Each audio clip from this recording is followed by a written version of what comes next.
Welcome to the place where the road runs out of streetlights, where creaking bus windows become mirrors, and a single phrase in an old ledger decides what a life was worth.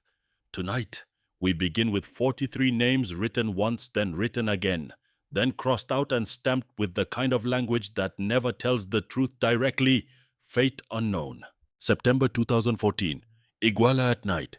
Imagine the sodium lamps flickering 2 blocks at a time, the rumble of borrowed buses, the quick breath of students who still believe that a chant can carry further than a bullet.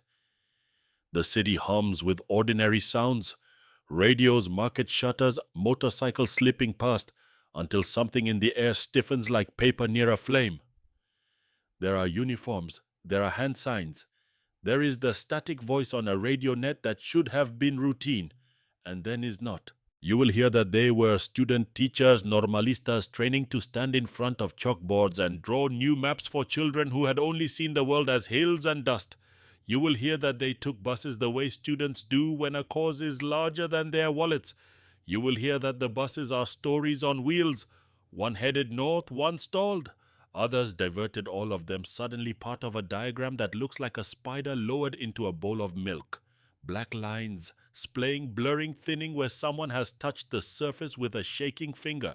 There are minutes here we can account for. We can place the buses at intersections. We can place patrol cars shadowing. We can place the fear in the throat that arrives before the sirens do. But the city keeps alcoves of time the way a ruined church keeps pockets of cold. In those alcoves, voices that should have stayed in the open begin to bend around corners. A shot breaks the night like a dish striking tile. Someone is on the ground and someone reaches, and someone else, a boy with a hand over his mouth, is pushed back through a door that shouldn't have been open. Official words favor the passive voice because it does not bleed. A confrontation occurred.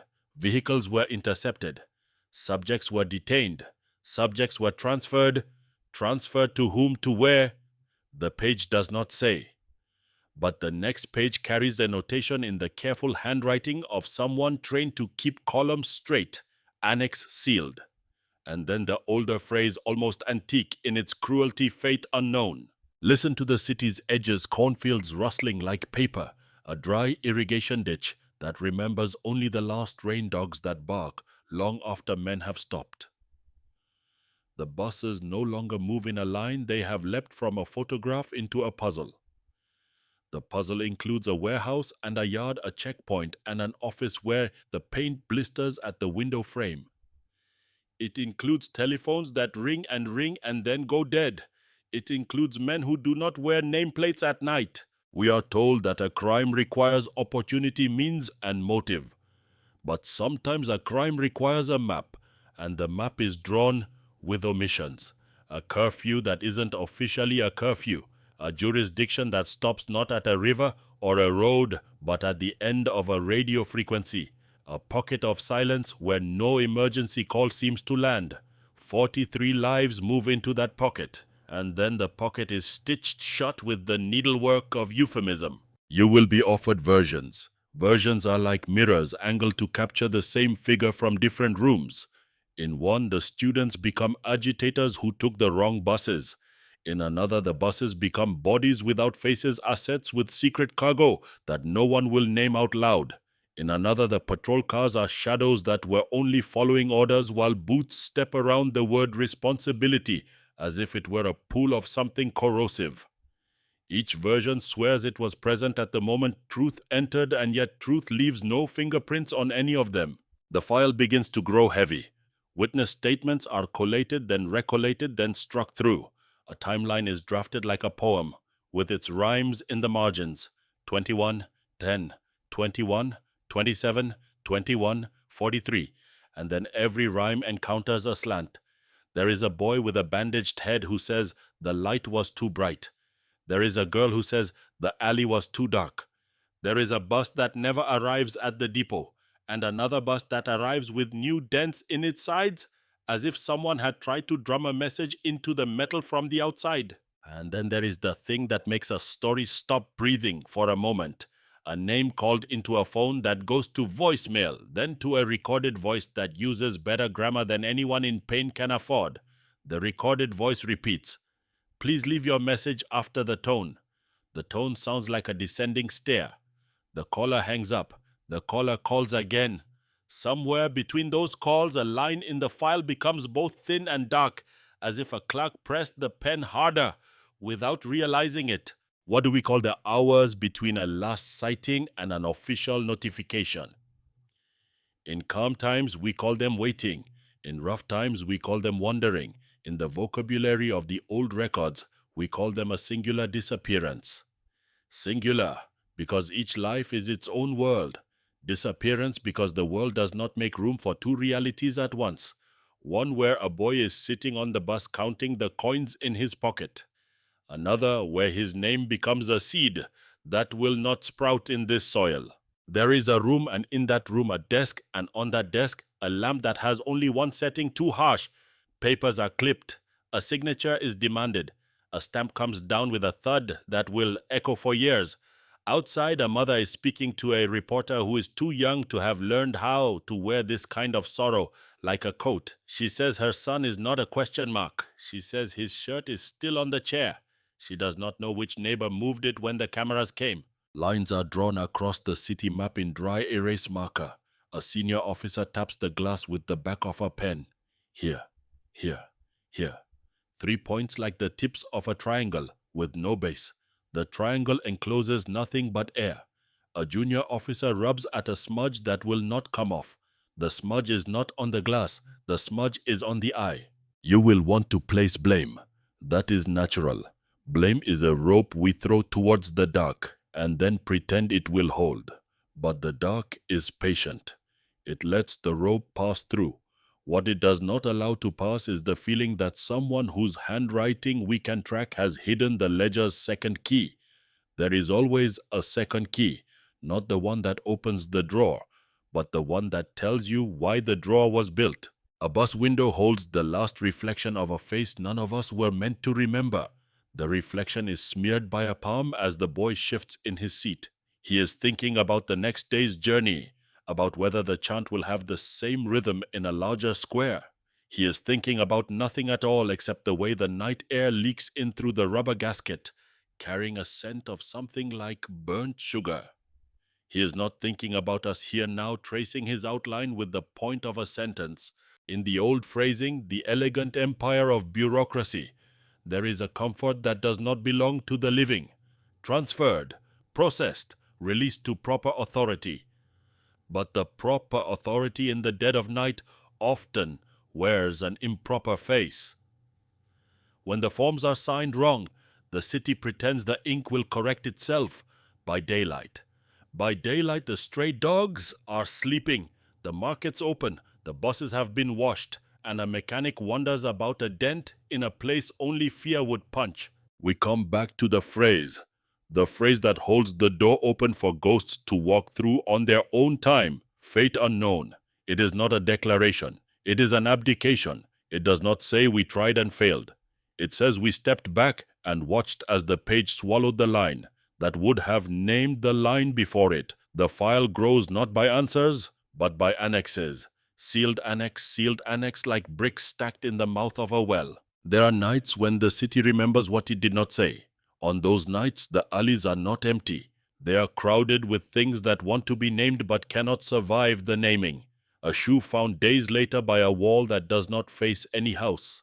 A notebook with 3 pages torn, and the 4th page impressed with a pressure pattern, the ghost of letters no one is permitted to read. A text message that made it to the tower but not to the phone. A phone that made it to the room but not to the table. A table that still smells of lemon oil, and something else that will not evaporate. Perhaps this is the way to begin an honest account, by confessing that an honest account was not permitted to exist. Perhaps this is the way to honor the missing, to refuse to let the file close in the only way the file knows how, by fatigue. The 43 are not mythology. They are not the city's excuse to become tragic. They are names, each with a vowel that belong to a voice. When we say fate unknown, we must feel our teeth on the consonants like stones in the mouth. The phrase should hurt. So we begin again. Buses, radios, intersections that have learned to clench. A page with margins wide enough to hold all the reasons a person might vanish, and none of the reasons why a city might allow it. We will separate fact from folklore, knowing that the two sometimes trade jackets in the hall. We will examine what is written and what is meant.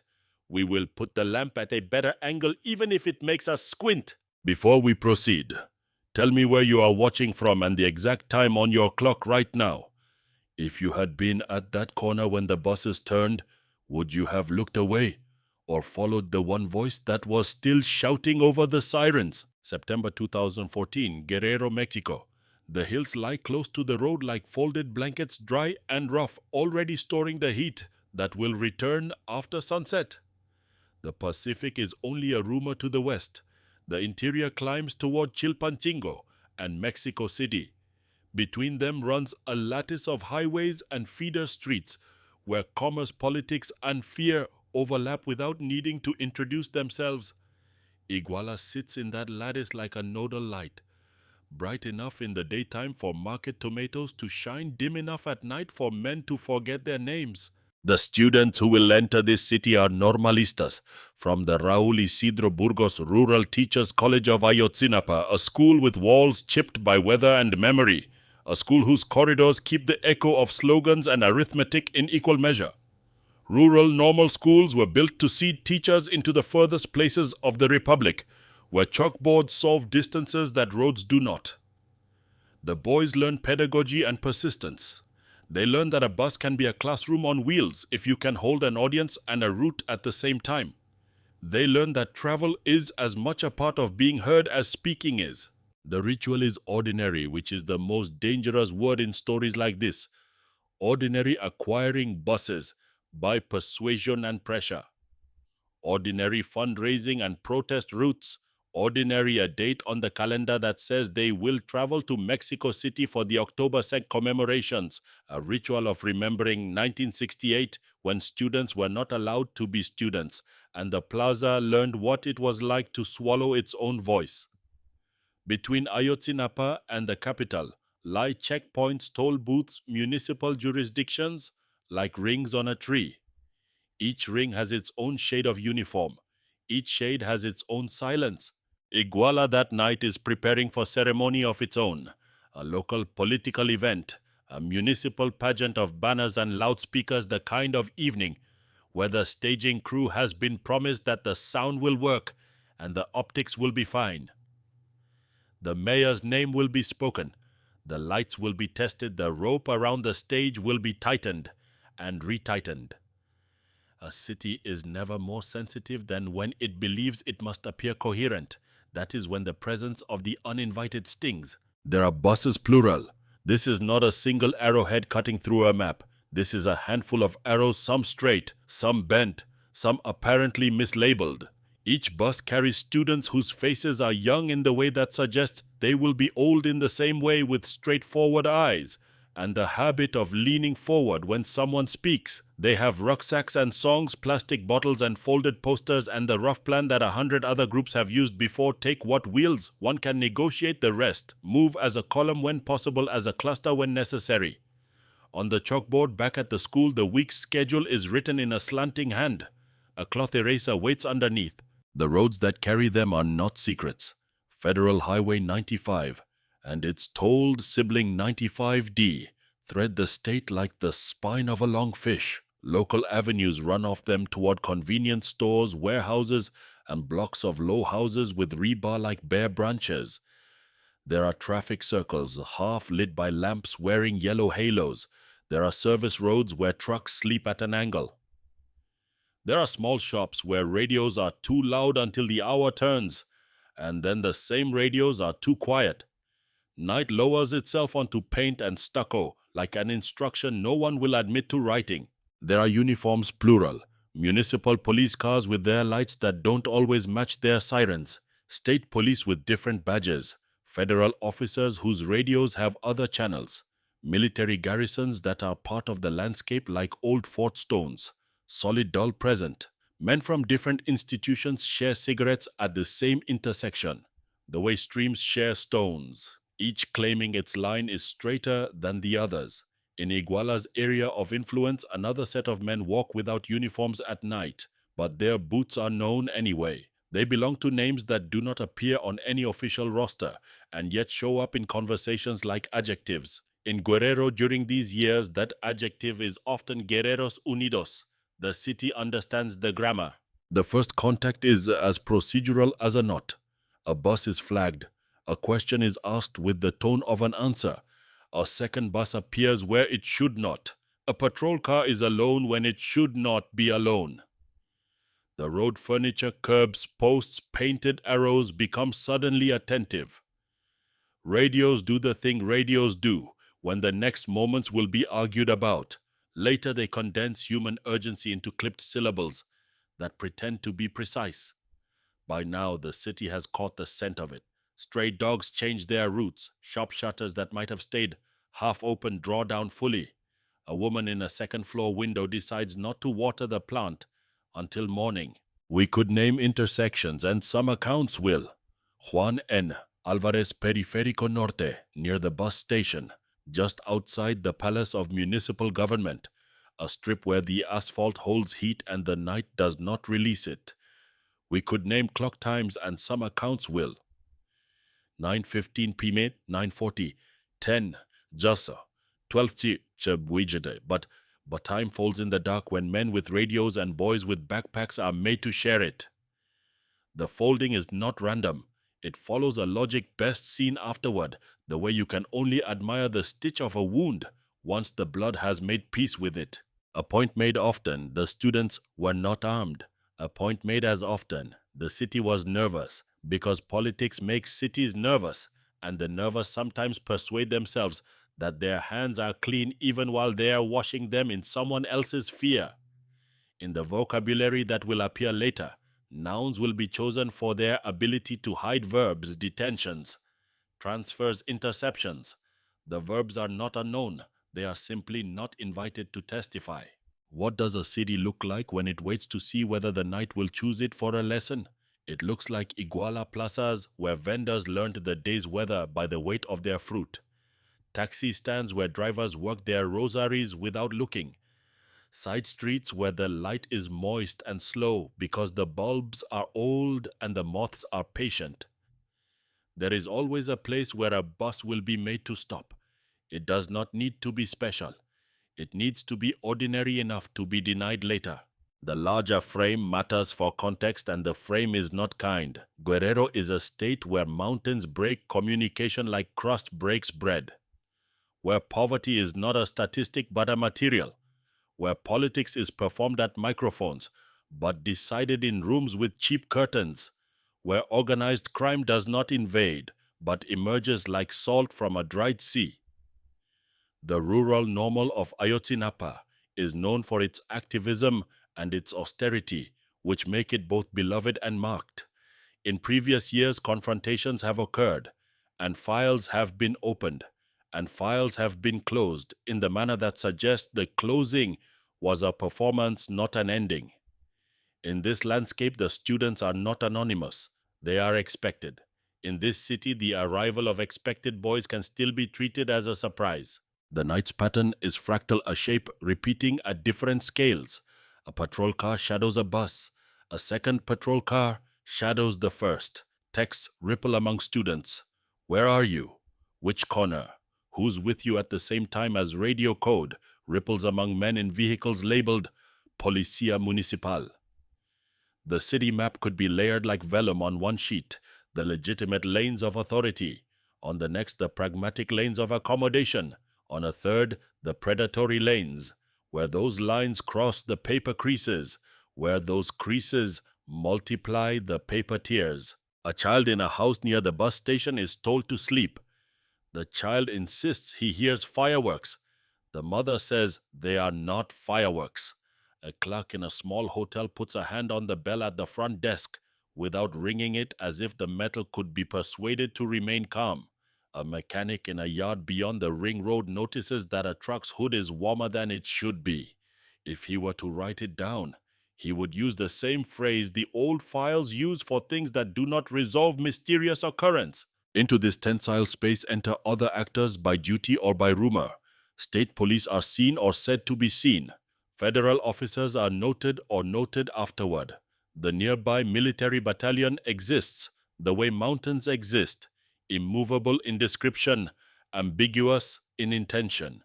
A theory blooms that should have been strangled by the facts, except the facts will not agree which of them is senior. Another theory blooms that should have stayed a vine, except someone waters it with an anonymous testimony. The roads do not care. The roads are the same width they were in daylight, but at night they feel more crowded with possibility. In interviews that will occur later, some lines repeat with minor variations. We were just following the buses to see where they went. We thought they might go to the event. We needed to make sure nothing disrupted the event. We were told to hold position. We were told to avoid a confrontation. A confrontation occurred. In this world, occurred is a craft word like a tailor's hidden seam. You use it to flatter the wearer by disguising the effort. The student's plan splits because plans in motion prefer to fork than to stop. Some buses try to leave the city. Some try to regroup. Some are redirected by gestures that look official enough at night to be obeyed. A teacher in training who has been careful all year about his attendance checks his pocket twice for his ID, then promises himself he will sleep on the floor when they reach the capital if the bus seats fill. He has an aunt in a village beyond the hills. She means well and texts too many questions. He has not answered yet. He believes there will be time. Context is not charm. It is not an alibi either. It is a map of pressure. In Iguala, the pressure owes to municipal anxieties, cartel economies, electoral optics, the long sediment of impunity, and the small but deeply human habit of thinking that what happens at night will stay obedient to the morning's story. Add to this the very specific friction of students who are legally citizens and rhetorically symbols, and officers who are publicly guardians and privately men, with mortgages and cousins and fears. Add to this a corridor of buses that are also in certain narratives, whispered later vessels for cargo, that has nothing to do with students. Each addition is a tooth on a saw. Rotate the saw once and the wood will remember the cut forever. Midnight approaches. The city's air grows cool in the way of valleys, a cool that does not promise comfort. Street dogs return to territories they do not own but enforce. Mothers who prayed early decide to pray again. It does not cost anything more but sleep. The plaza where the political event plays its encores sheds plastic cups like a tree sheds leaves. A man gathers the cups into a crinkling bag and decides not to notice the radio chatter from a car that should have been turned off an hour ago. On the northern edge of the city, the highway throws light against low walls and then takes it back like an indecisive witness. The afterstructure is already forming the one that will try to narrate this night later. It will assemble official memoranda draft annexes, review, sealed annexes, select grains of truth as if choosing rocks for a garden path, and then lay them at intervals just far enough apart that the next step is always a guess. Names will be listed in columns, addresses will be misspelled, times will be rounded, then sharpened, then rounded again. The phrase singular disappearance will be used as if it were the only available salt in the kitchen. Fate unknown will be placed like a lid on a pot that has not finished boiling. But for the context for this honest frame, we hold to what the city would admit if the city were made to sit at a table under a lamp and speak. It would say, I am built from compromises that got tired and turned into customs. It would say, I have learned to pretend that lines on uniforms are stronger than lines on ledgers. It would say, I like the sound of festivals and microphones. I prefer my nights quiet. I hate surprise. It would say, I saw the buses. A neighborhood boy in a football jersey awake past the hour. His father allows stands on a balcony and watches a convoy stop 2 blocks away. He does not know what jurisdictional ambiguity means, but he will learn to say it years later, like a phrase from a foreign language he practiced until it felt domestic. A woman who runs a taco stand wipes her griddle and tells her nephew to keep the shutters only half down por si acaso. In a house with a yard where the cinder blocks are stacked neatly because someone has the pride of a mason, a young man counts the footsteps beyond the wall and tells his sister to sleep with her shoes where she can find them. These are facts of context. They are survivals pretending to be decor. One more contour matters. The rural normals carry a reputation older than most of the boys' parents, a tradition of dissent and austerity that paints them in colors that either warm the heart or chill it depending on who is looking. To those who want order to mean silence, these schools are factories of noise. To those who remember why teachers were once sent across bad roads with boxes of chalk and books wrapped in string, they are factories of oxygen.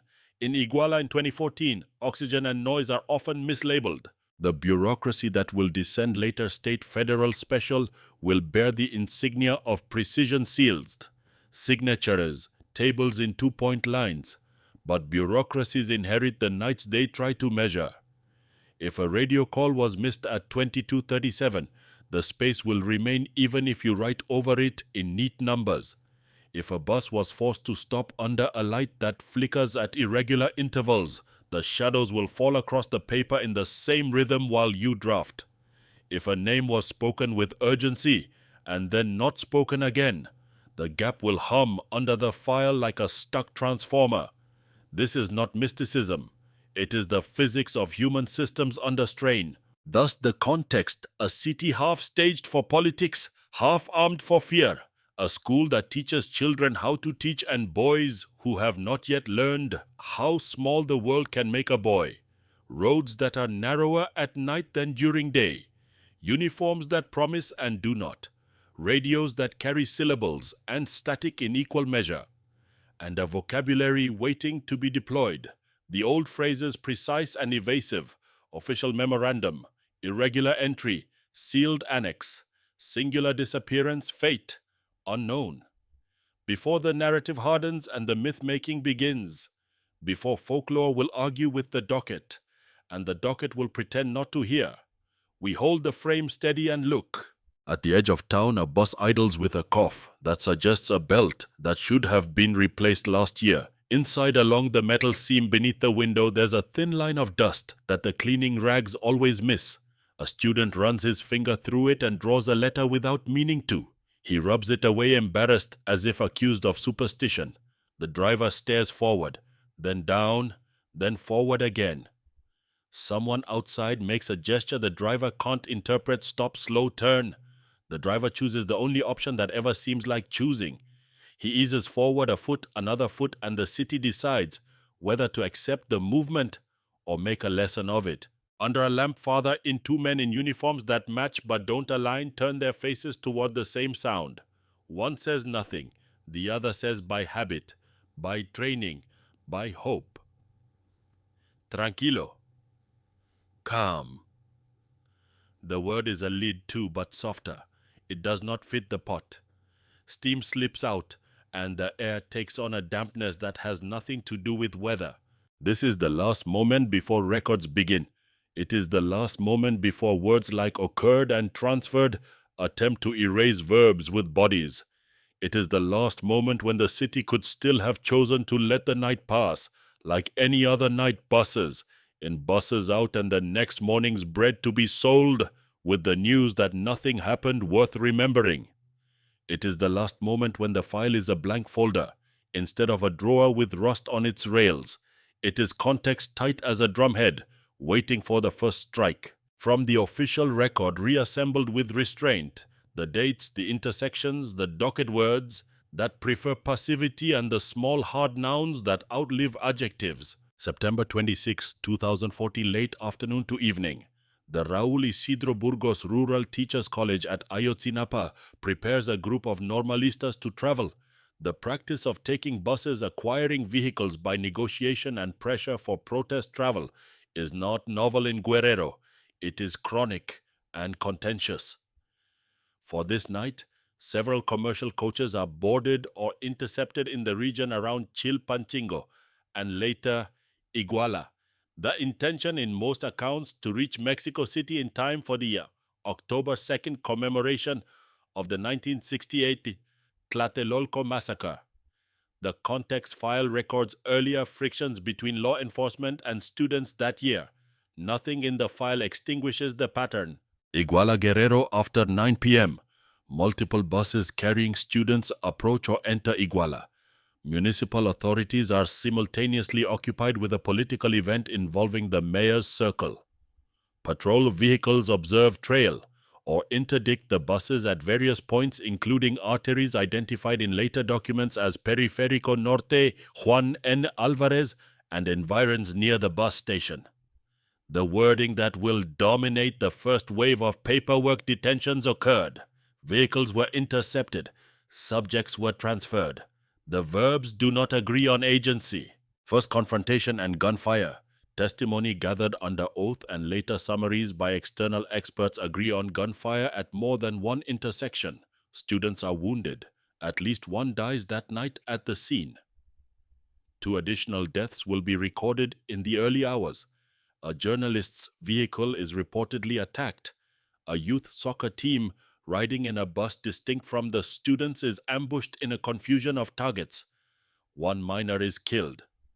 The resulting legal description is remarkably brief for its consequences. Armed aggression reported. Origin undetermined.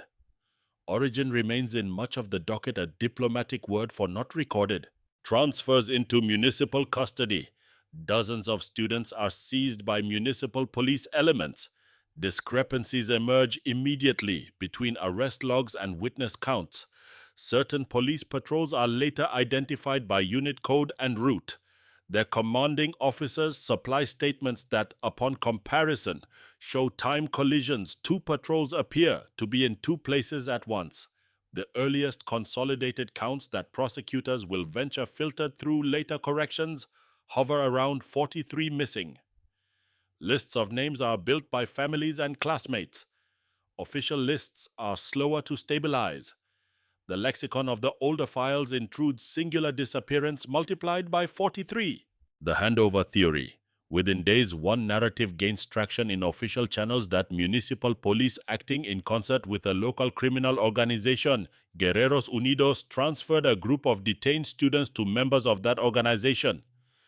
Motive in this first narrative is left abstract coordination to preserve public order, response to provocation, misidentification of buses. A more corrosive motive is whispered into draft memos that at least one bus might have been unknowingly folded into a pre-existing smuggling route, turning students into a liability inside a logistics chain. The file will not resolve this cleanly. What it will do is adopt a phrase that functions as a bridge over uncertainty transferred to third parties without seals or letterhead. The cocula theory, then the fracture.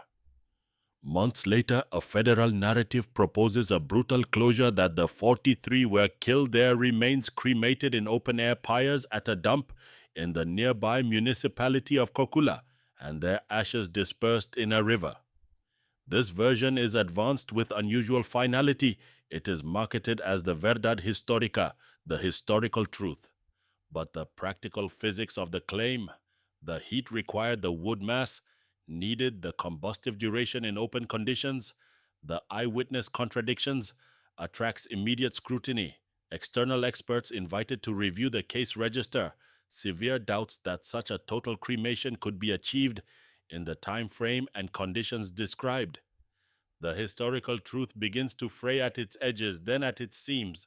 External oversight GIEI. An interdisciplinary group of independent experts is invited to evaluate the investigation.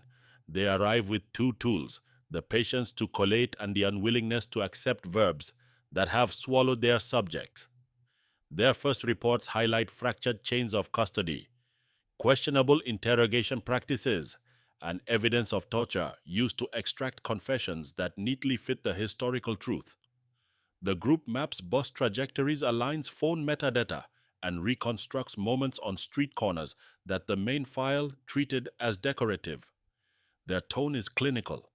Their conclusion is not the dump hypothesis does not meet engineering timing or testimonial plausibility. The docket under the pressure acquires annexes at speed. Remains identified the slow science. In the years that follow, fragments recovered from search efforts, Some associated with a nearby ravine and river yield limited identifications through advanced DNA testing in coordination with international laboratories. It is the cruel clarity only forensic science can provide, the human fact behind a number.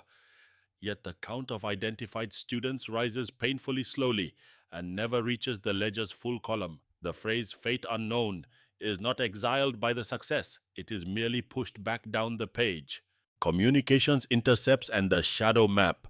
Parallel to testimony and fieldwork, intercepted communications attributed to Guerreros Unidos operators in the region add a layer of circumstantial but cohering pressure. Messages allegedly reference packages, merchandise, heat buses, and policias in time windows overlapping the night of the disappearances. The language is coded but legible to those who work along these corridors. When these intercepts are cross-referenced with bus positions reconstructed by the expert group, a shadow map emerges, not definitive beyond appeal, but persuasive enough to argue that police-criminal coordination was not a rhetorical flourish. Military presence, military silence. The Army's local battalion is geographically proximate to several relevant waypoints. Soldiers patrol, collect information, and according to some testimonies, interact with students or scenes in the periphery. Whether they detained, observed, or were studiously absent depends on which sworn statement you read and which page you believe. Requests for full transparency on military records from that night meet redactions and procedural deferrals. Families and advocates insist that the role of the military, whether active or negligent, is critical to the complete picture. The file exhibits resistance here: classified annex, restricted circuit, partial delivery. Police records, the arithmetic that will not add. Call logs, patrol dispatches, and custody books are placed under a lamp. Pages are missing. Carbon copy pages do not match their originals. Timestamps cluster in ways that feel more literary than operational. The number of detainees leaving one station does not equal the number arriving at another. The formal term is irregularity. The colloquial term is whole. In sworn testimony, individual officers invoke orders from above and insist on fragmentation. No one ordered the whole. Each ordered a sliver. If responsibility were water, the official version wants it to evaporate rather than flow. The mayor's circle, the optics. The municipal leadership's interest in preventing disruptions to the political event intersects with the police chain of action. Assertions surfaced that a decision was made to secure the city's image and that the bosses were treated as vectors of humiliation rather than vehicles of dissent. This does not by itself account for the scale of disappearance, but it identifies a trigger: a night when optics outran law. The legal machinery inches toward those officials, warrants are issued and withdrawn, cases opened and suspended. The file learns to breathe in limbo. Prosecutorial resets. On the federal level, special prosecutorial units are created and rotated. One task force discards the verdad historica while struggling to engineer a replacement that fits the physics of the scene and the sociology of the institutions. Arrests of police and alleged criminal actors proceed, then stall. Some confessions are tossed due to evidence of torture. Some suspects are freed on procedural grounds. A later prosecutorial team reopens channels with the independent experts. Access improves, then recedes, then improves again. Families measure progress not in pages produced, but in candor admitted. The measurement is unforgiving. The bosses themselves, the possibility hidden in plain sight. When the expert group requests forensic attention on the buses, their routes, ownerships, prior histories, and potential concealed modifications, the file reveals reluctance. One bus in particular becomes the focus of a hypothesis that a concealed compartment may have been present consistent with trafficking methods in the corridor, implying that the students may have intersected a load not meant to intersect with politics. This line is investigative tinder. If true, it transforms motive from municipal pique to logistics panic. If untrue, it risks slandering the dead. The proper way forward would be to test the hypothesis with full access to the bus and its records. Access is partial. The bus is unavailable. the hypothesis remains a long shadow across the page. Victims' families, the counter docket. Parallel to the official file, families construct the most disciplined timeline of all last calls, last messages, clothing described shoes, remembered birthmarks, noted the precise moment when "are you there" became a question that only repeats itself. Their public presence forces the case out of the luxury of abstraction. Each march is a filing, each banner is a cover sheet, each shouted name is a stamp that does not fade. The law is meant to speak for the voiceless. When it does not, the living borrow that function and do it themselves. International pressure and declassification. The case becomes an index for Mexico's human rights standing. International bodies issue recommendations and insist on standards, preserve evidence, forbid torture, release relevant records, ensure prosecutorial independence. Periodic declassifications and court-ordered disclosures yield new shards, call logs from obscure offices, fragments of radio traffic reports that were lost and then found. With each release, the official theory must accommodate new timings, new presences, new absences. A truthful model can absorb increments. An invented one fractures. The file shows both behaviors in alternating seasons. Numbers that do not care who writes them. There are certain measures that resist: spin cell tower, pings vehicle, GPS purchase receipts, hospital intake logs, morgue admission books, burns, earth heat calculations. These numbers are not moral. They are indifferent. Yet their indifference is what makes them useful. Analysts reconstruct that several students were last geolocated within a fixed urban box, that police radios synchronized to specific moments, that ambulances were not called when they should have been, that hospitals registered injuries compatible with live fire, and that triage notes used the quiet language of catastrophe. Where narrative is elastic, numbers turn rigid. Where the file stands and does not. After years, a formal admission emerges that the first official historical truth is unsustainable. Investigations are reoriented toward a coordinated operation involving municipal police and criminal actors with attention on state and federal omissions or complicity. Arrests include former police municipal functionaries and alleged gang members. Some indictments touch higher echelons. Courts issue orders compelling agencies to share otherwise sealed records. Compliance is partial, litigated, delayed. The ledger of identifications achieved through painstaking DNA work grows but does not fulfill the column. In margins, the phrase "fate unknown" remains for the majority, not as an excuse but as a placeholder that accuses the page that hosts it. Language of the file, the old diction that survived. Because this is the fact layer, we keep the diction of the archive when it clarifies official memorandum, a document with a title toward which responsibility leans. Irregular entry, a notation whose presence is an admission that someone noticed absence, sealed annex and enclosure, whose purpose is to be unseen. Singular disappearance, a crime that pretends to be an accident of grammar and fate unknown, the sentence that both confesses ignorance and protects someone else's knowledge. These phrases are not poetic. They are engineered to survive committees. Questions left by the facts themselves.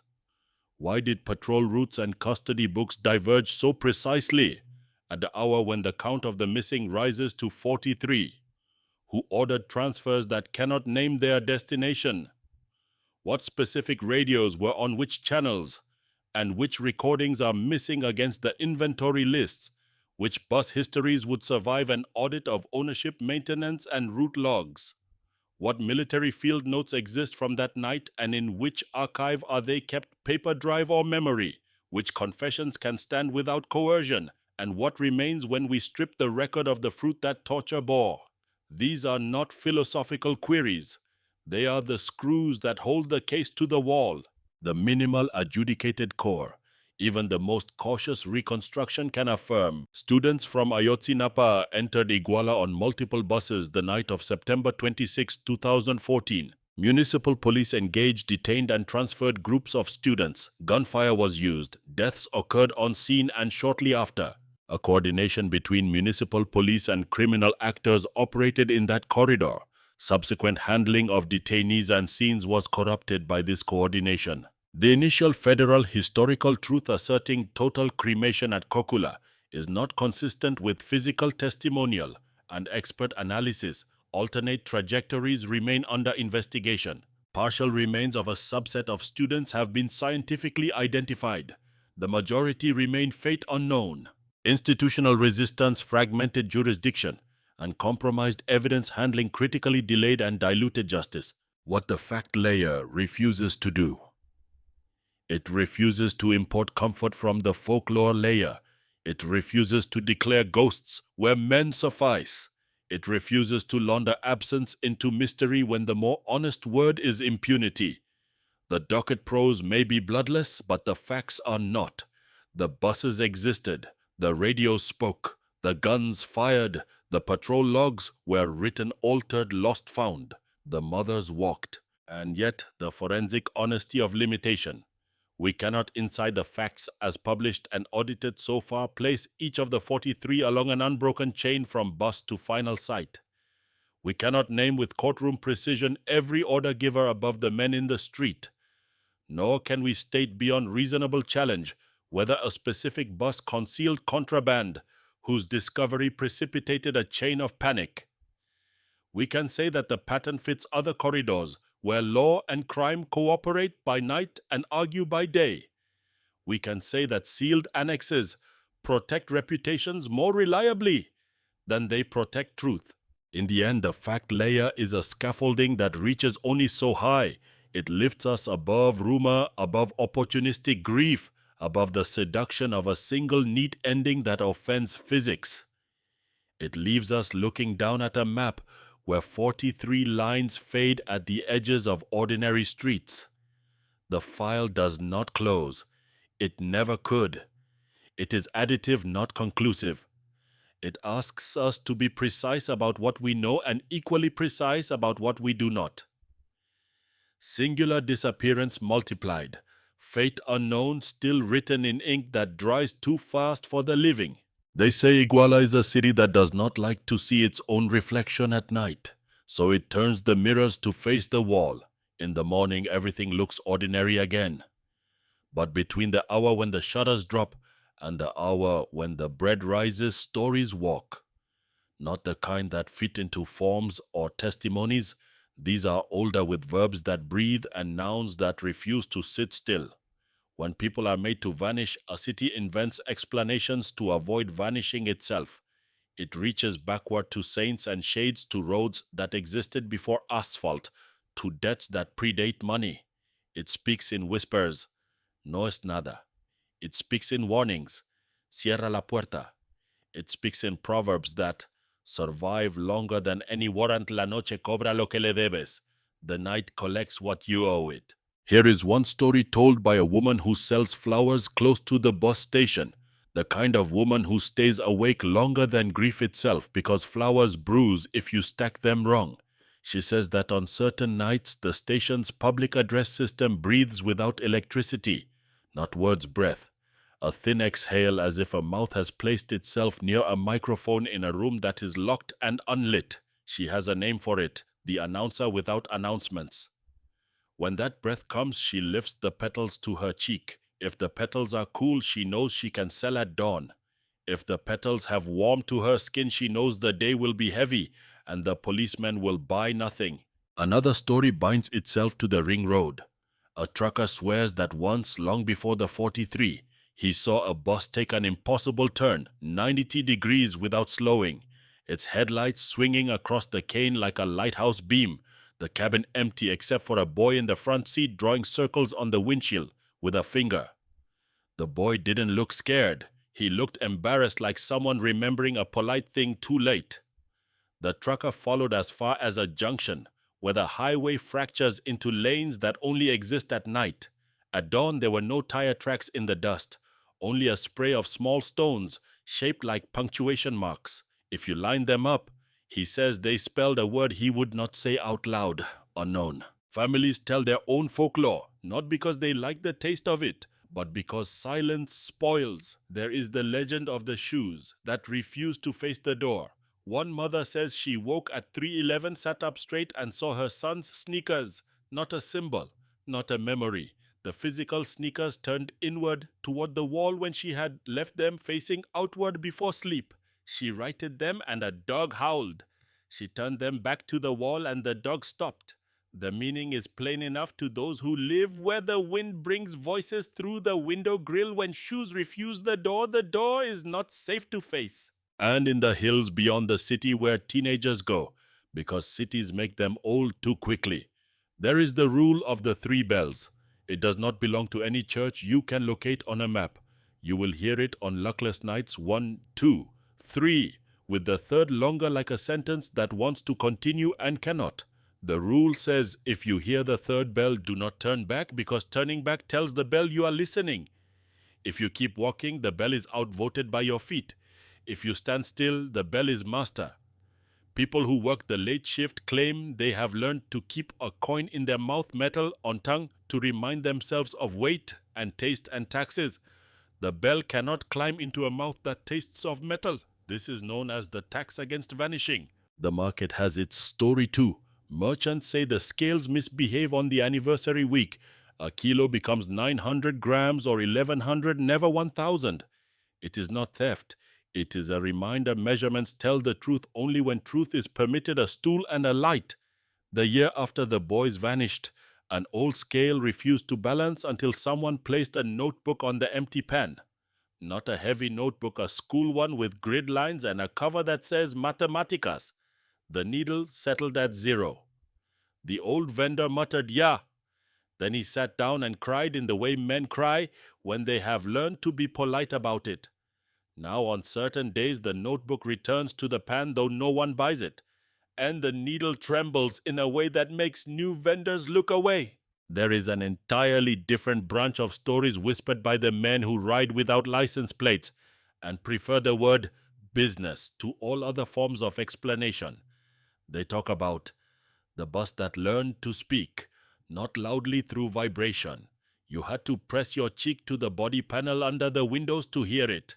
It would hum numbers that matched dates, or so they say, 20T, 27.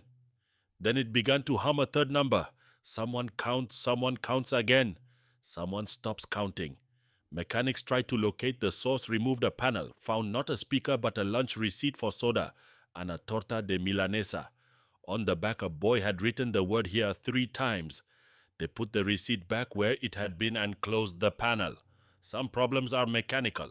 Some you leave alone. On the road out toward Cocula and farther toward places that smell of burnt earth, after rain drivers whisper about the bend where radios go honest. Normally radios lie for a living. No signal, wrong channel, too much static to admit what is being said on the boss's frequency. But at this bend the volume drops and then swells, and then without warning someone's voice from another year tells someone else to go home, to sit tight, to wait for orders that will not arrive. The drivers do not turn the knob. They let the ghosts issue instructions no one will obey. Men who are not superstitious have learned to nod at the bend like you nod to a superior officer in a hallway without stopping. Children have their own logic for what happened, as children always do when adults turn nouns into fog. They draw the 43 trees in their school art. The trees do not look sad. They look like trees. A teacher in a village says that the children who draw these trees always put a bright bird in one facing outward. No one told them to face the bird outward. Children draw birds in profile because front-facing birds look like mistakes. But in these pictures, one bird is always looking at the viewer. That bird's eye is not accusation. It is attention. When the teacher asked why they draw the bird that way, a girl shrugged and said, "So it can see us see it." The bird is the layer between story and file. There is an old man who still uses versions of Spanish that belong to the century when census takers gave up at the ranch gates. He remembers the night of the lantern that wouldn't dim long before the boys, when an army patrol passed, and the oil flame on the porch refused to shrink as the glass chimney fogged with breath. He says the lantern stayed bright because someone who would otherwise vanish needed light to step around the blue glass dish his wife left by the door. Light is a courtesy to the living, he explains. But the way he tells it, you wonder if the living he is describing were already halfway to the other side of the ledger. Look closely and you'll find the kind of folklore that police make about themselves when the uniform grows heavier than the body.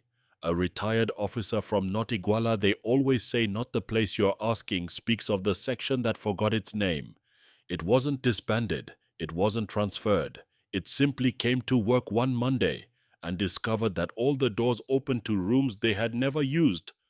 The files in the cabinets had other units' stamps. The radios answered to initials no one recognized. The coffee tasted like it had been brewed in someone else's fear. The sergeant said, "Carry on." The men carried on, but everyone knows that command only works when rooms agree to be what they were yesterday. The section went home that Friday as usual. On Monday, the keys still turned, but the rooms had learned a new arrangement. The sergeant retired that winter. When he drinks, he says exactly these rooms do what the city tells them to do at night. At funerals that happen years after the date on the permit, there is a practice called the second naming. It is not official and would embarrass a governor. After the priest says what a priest says, someone calls the missing by a nickname only mothers or co-conspirators would know, names that smell like diesel and cafeteria soup. The crowd answers, "Present."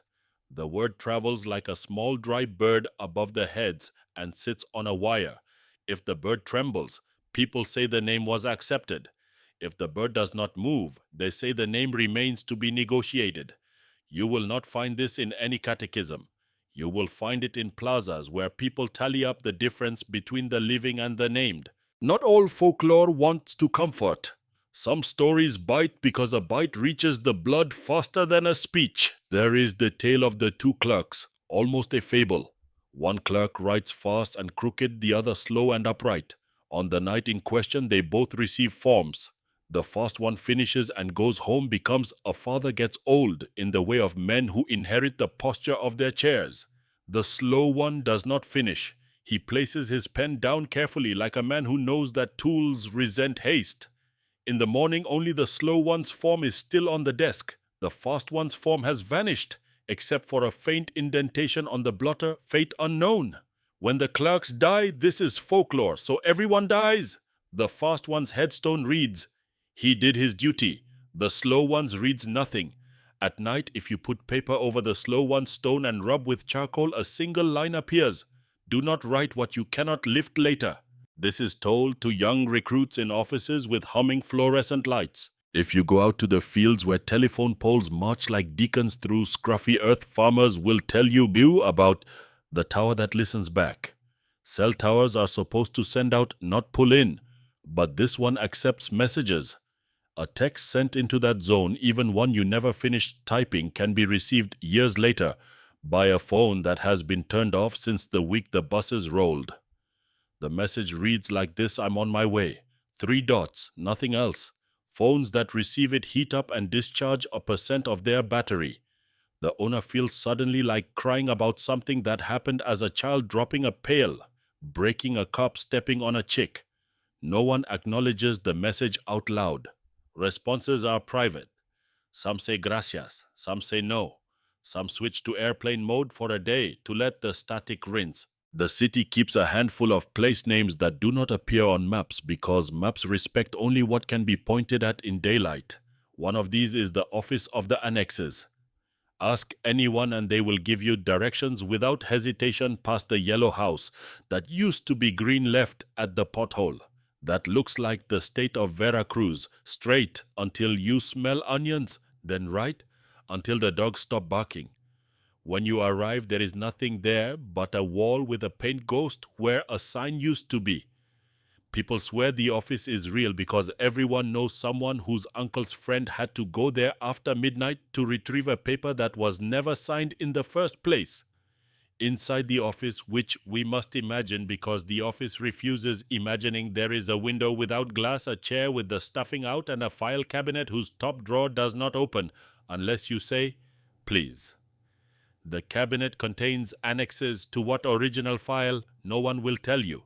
Those who have opened the drawer say the papers inside are warm like laundry. No one ever removes a page. They close the drawer and promise the drawer they will return when they have the correct words. The hills beyond Iguala never lost their own saints. In some villages, a thin boy with a carton of matches recites the catechism of the lantern of courtesy. You light it for travelers who must pass after the last bus. You set it in the window. You turn it facing the road, not the room. If the flame leans toward the glass, a living person will arrive. If the flame leans toward the room, someone living will leave. This is not magic. It is an agreement between light and people. After the 43 some houses left the lantern facing the road for a month, then for a season, then for every night that forgot itself. Matches grew expensive. People learned to trim wicks with thumbnail clippers. To this day, there are corners where you can drive and see a low yellow gleam at windows that have not been cleaned since the last wedding. And there is the phantom attendance, a school story that would be charming if it weren't cruel. In the teachers' college at Ayotzinapa, attendance is counted on boards and slips and phones borrowed from cousins. One teacher, a woman no student forgets, kept calling names for a semester after the event. When she said certain names, the chalk broke that crumbly break that leaves the floor dotted like a snow that refuses to lie properly. So she began to tap the chalk twice before each name. Tap, tap. Then the name. Students stopped making jokes. Someone brought her a box of better chalk from a city store, the expensive kind that writes smoother and wears down even. It broke anyway at the same names. One night, she placed the box on the desk and locked the classroom. In the morning, the box had shifted 3 inches to the left. She moved it back. The janitor quit quietly that week like a man deciding to stop carrying a stone in his pocket he never needed. In plazas where voices must turn to win to survive, people speak of the mother's ladder. It's not a literal ladder though. Sometimes one stands there propped against a wall for no reason. The ladder is the list recited with careful breath, first name, second name, third name, up to the 43rd, each rung a vocal ache. They say that if you climb the ladder aloud in one breath, a trick few can master. You can cross between 2 groups of mourners without either set noticing you. This is useful for those who have to carry paperwork from one end of a square to the other without being asked to explain the paperwork. Newspapers once tried to photograph the ladder. They got only blur, and the photographer developed a habit of washing his hands too often. His wife hid the soap. Not all stories are local. Mexico is a republic of corridors, and corridors carry tales. Along the road to the capital, there is a toll booth where attendants recognize the bus without mirrors. Coaches must have mirrors. Inspection knows this, but this bus shows up from time to time, paid fare, no mirrors. It does not speed. It does not weave. It keeps the middle lane and refuses to be overtaken by men who insist they are late for appointments with justice. Drivers who pull alongside find that the windows are too reflective to see inside. The bus reflects sky and the small crimes of wind. The toll attendant allows it through because the machine prints a receipt approved by a number that belongs to no known company. Later, men come to ask about it. The attendant shrugs and says the machine does not invent. Machines only tell versions. It is the way he pronounces versions that makes the men swear and spit and drive away too fast. In the church of Saint Paperclip, which is not a church and has no saint and delights in explaining, neither the janitor swears that every Friday a new paperclip appears on the sanctuary floor. He gathers them in a jar, black silver, 1 gold, 3 rusted, 1 bent into the shape of an S. He says each clip stands for a page that could not hold to its neighbor. He intends one day to melt them into a single lump and place it on the altar during a wedding. The bride will ask what the lump is. He will say, an offering to permanence. The groom will laugh because grooms laugh when permanence is being discussed. It is their way of bargaining with the math. Edge of town towns carry a habit called the door counting. At dusk, when electricity wavers and teenagers decide if they will be brave or compliant, mothers step to their doorways and count the doors on the opposite side of the street that are open. If the number is even, it will be a quiet night. If the number is odd, it will be noisy. After the disappearances, every mother counted odd for a month. Priests insisted the odds were merely a function of light bulbs. The mothers nodded politely, then kept counting. Folklore does not mind being wrong if wrongness keeps people alive. Mathematics minds everything and saves no one. In a shed near the river where men repair things that should not have broken, a pair of brothers keep the drawer that eats keys. They toss spare keys there, bus keys, gate keys, padlock keys, key-like pieces that fit nothing. The drawer has a habit of consuming certain ones overnight. When a key disappears, the brothers do not curse. They say the drawer pays debts. Once a month, a key reappears shinier than before, the way bones look when water has polished them. They call reappearing keys returns. No one uses the returns. They hang them on a wire. The wire looks like a staff of music with silent notes. And then there is the motif that belongs to all stories, as dependable as hunger, as patient as dust, the phrase that refuses meaning. In Iguala and cities like it, that phrase is fate unknown. Bureaucracy harvested it from Latin long ago, ironed it flat, taught it to sit quietly at the end of sentences. Folklore pushes it back into relief. In kitchens where families wait for messages from towers that listen back, fate unknown is pronounced with an extra syllable of air, as if someone were exhaling one more time than their body requires. Women garnish it with a shrug that is not submission but a temporary pooling of energy. Men say it with teeth that want to grind grain. Children say it like a password that opens nothing but refuses to close. So the stories gather and do not agree. Some make room for ghosts.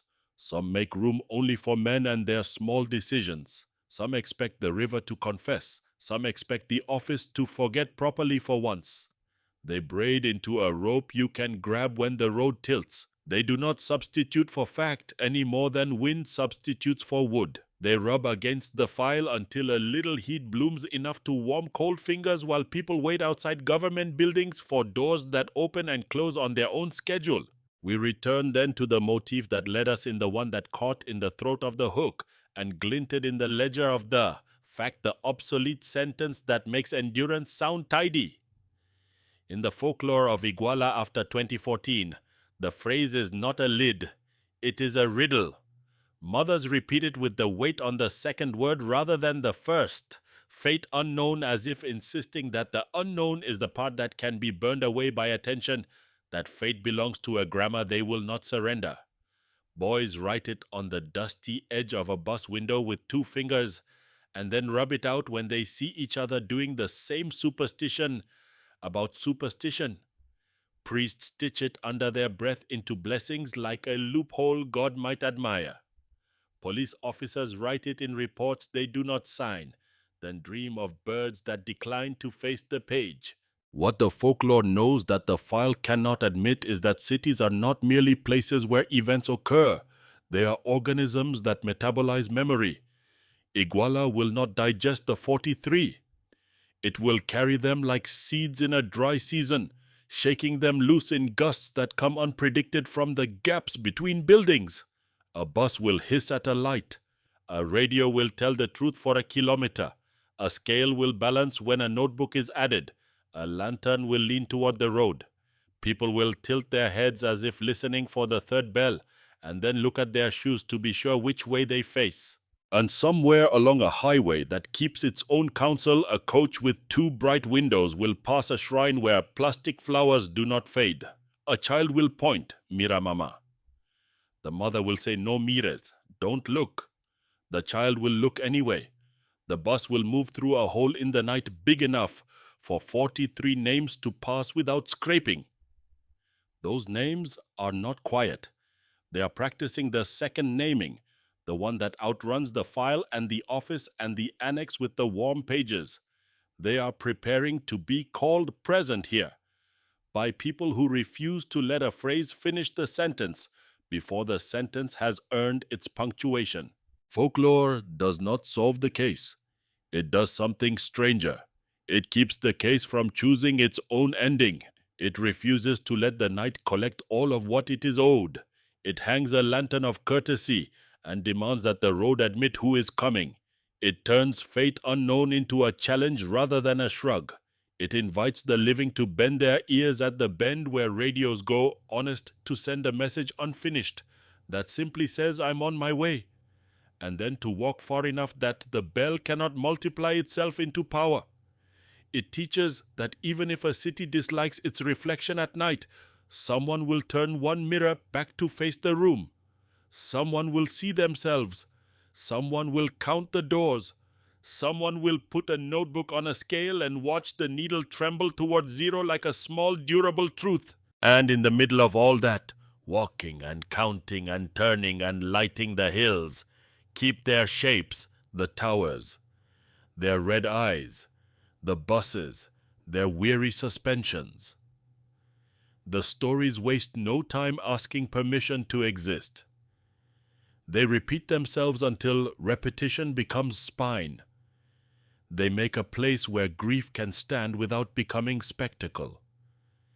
They are not the file, they are the breath beside the file.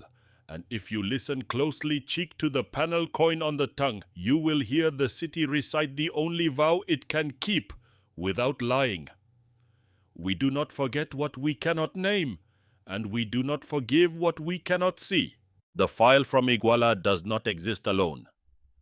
It sits on a shelf that pretends to be alphabetical, but is really topographical, organized by roads, not by names. If you trace the ink that bled through its pages, you will find other ink older and newer moving along the same corridors.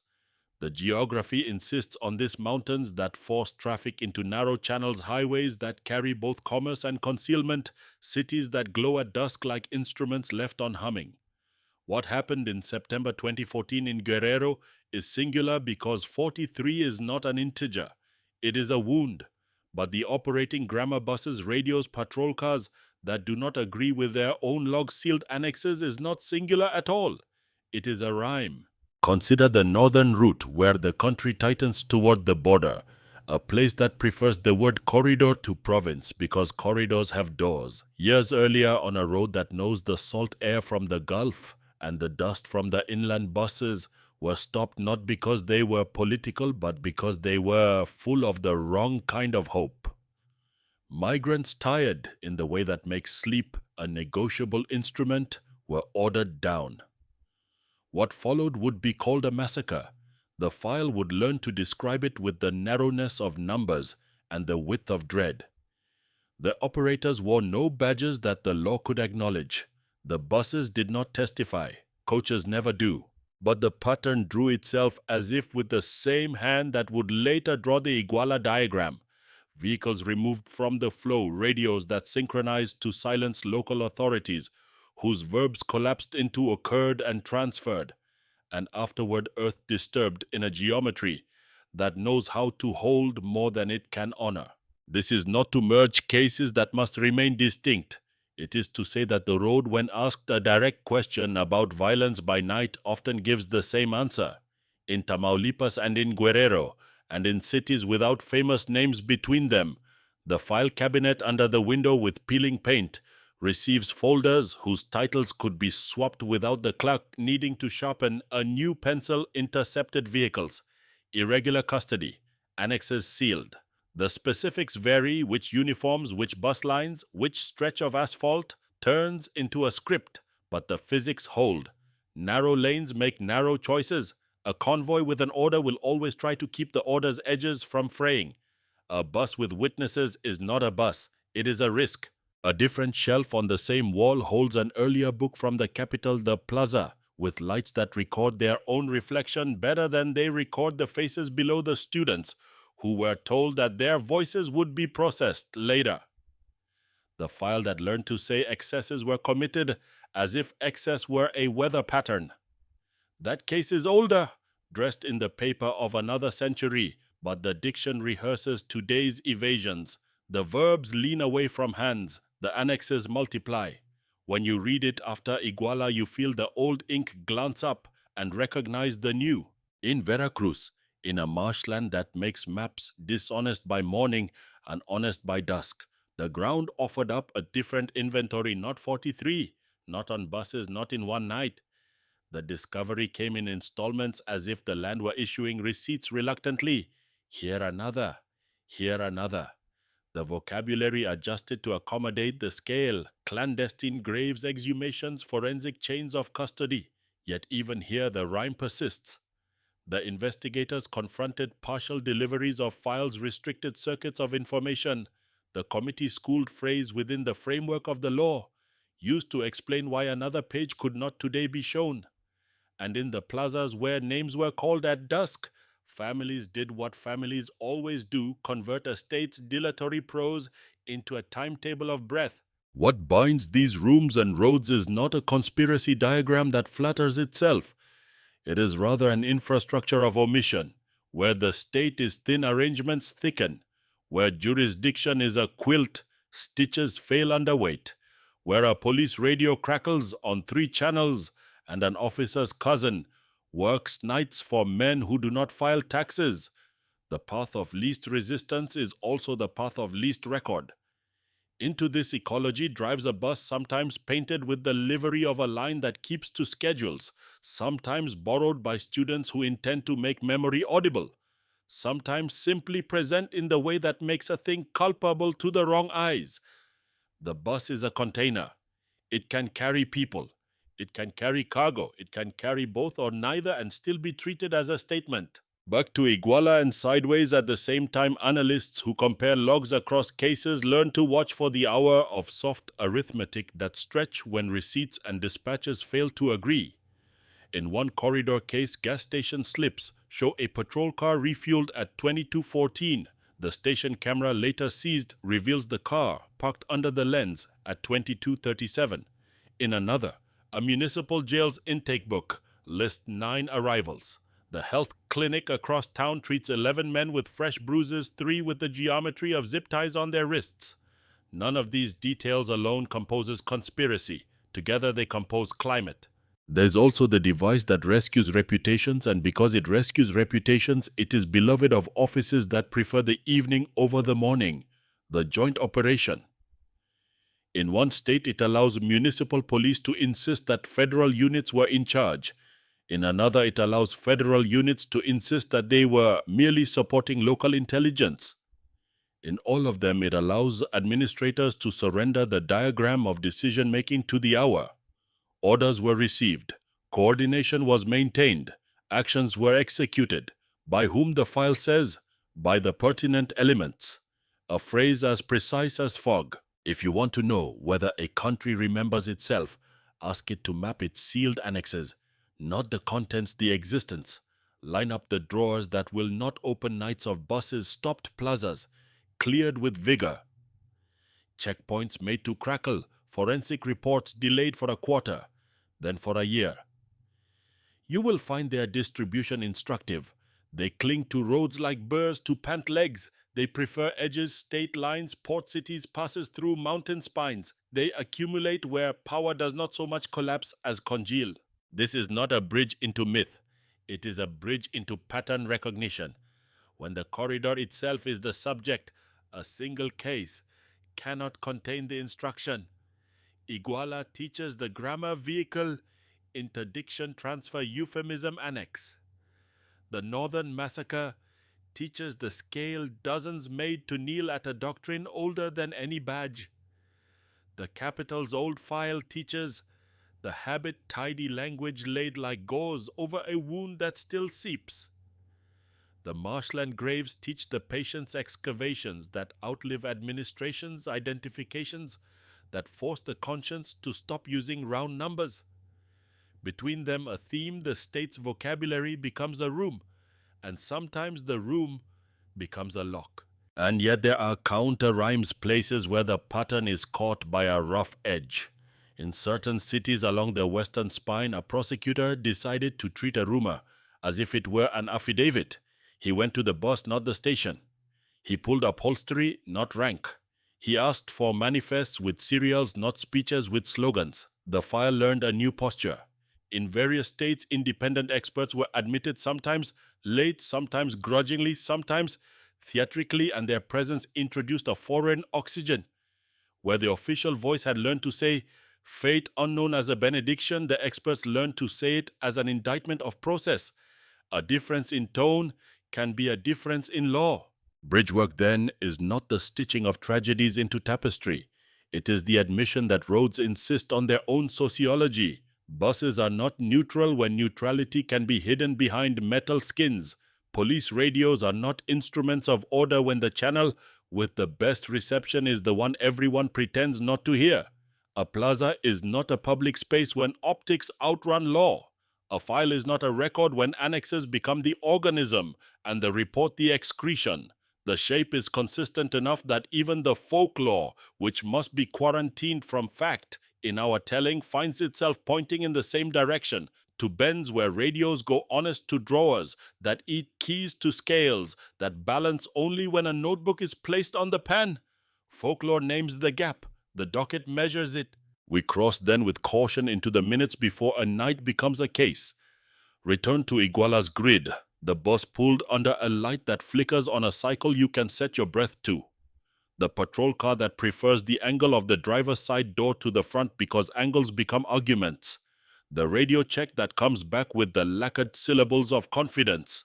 Across the corridor to the north, another bus pulls over, this time because a sign has been placed where no sign stood at noon.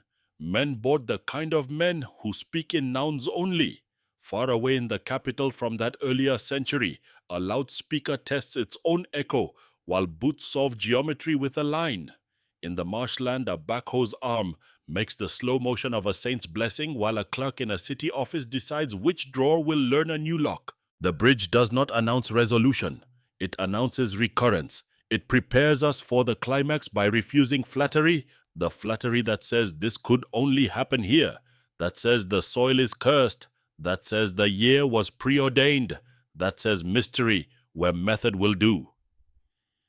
The method is visible if we place the vellums on top of one another, patrol logs that warp near midnight, custody chains that change handwriting at the exact hour, fingerprints should have been taken, bus routes that overlap with corridors favored by men who fix problems with the grammar of force, administrative decisions that favor not tonight over, never again annexes that bloom like mold when sunlight would have sufficed.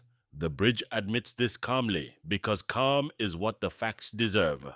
And it carries one last cargo, the insistence that we keep the motif that entered with the hook, and beat like a quiet metronome through the folklore, the sentence that bureaucracy loves, the sentence families refuse to let calcify.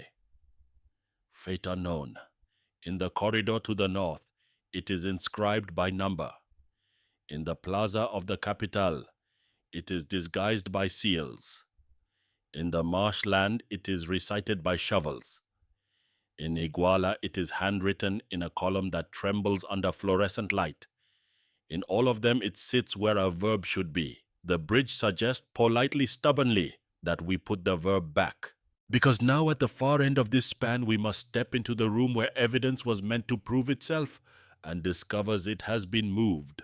A box with an inventory label opens to air. Two testimonies develop into two roads with the same signpost. A diary's last page under raking light yields an imprint of a half-word, and the half-word is enough to align a dispatch with a call that the custody book forgot. In the next part, the room will grow smaller. The language will tighten. We will take the pattern we have learned and press it against a single night until the paper fibers warm with friction. And where the file tries to protect itself with annex sealed, we will scratch at the seal with names that refuse to be rungs on anyone's ladder but their own. The bridge is behind us, but bridges are double-faced. They keep the return open. If we need to look back to the northern corridor, or the capital's old plaza, or the marshland's patient arithmetic, we know the path. For now we go forward into the room under the lamp, the lock, the cardboard box, the white labels, the handwriting that gives itself away when the pen bears down too hard. The drawer with the second key is within reach. We are ready to pick it up.